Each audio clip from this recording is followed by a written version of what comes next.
যুক্তরাষ্ট্রে আওয়ামী লীগের নেতাকর্মীদের হামলার শিকার হয়েছেন এনসিপি নেতা আখতার হোসেন। তার উপর হামলার এই ঘটনায় প্রতিক্রিয়া জানিয়েছেন যুক্তরাষ্ট্রের প্রবাসী একাডেমিক ও হার্ভার্ড বিশ্ববিদ্যালয়ের সহকারী অধ্যাপক ডক্টর মির্জা গালিব।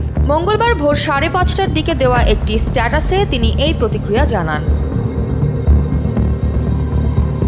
উক্ত স্ট্যাটাসে মির্জা গালিব বলেন, নিউ ইয়র্কে আওয়ামী লীগের কিছু গুন্ডাকে দেখলাম আখতার, জারা আর মির্জা ফখরুলকে গালাগালি করতে। একটা গালি আমার কানে আটকে গেছে। জুলাই সন্ত্রাসী। RICL TMX, যুগের পর যুগ স্থাপনা থাকে মজবুত।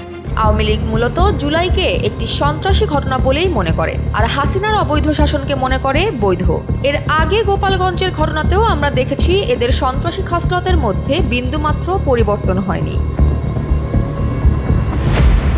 মির্জা গালিব আরও লিখেন, আখতার এনসিপির রাজনীতি করে, সেই রাজনীতি নিয়ে ভালো মন্দ নানান অভিমত থাকতে পারে, কিন্তু প্রশ্ন যদি হয় জুলাইয়ের, তাহলে এটা আর কোনো দলগত ইস্যু থাকে না।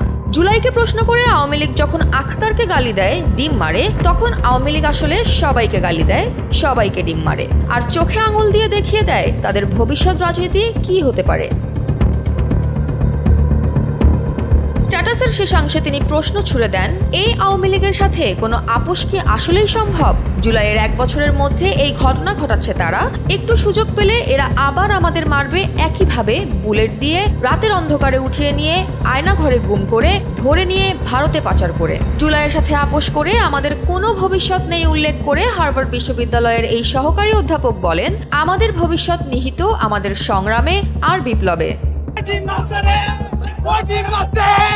জয়া হাসান, NPB।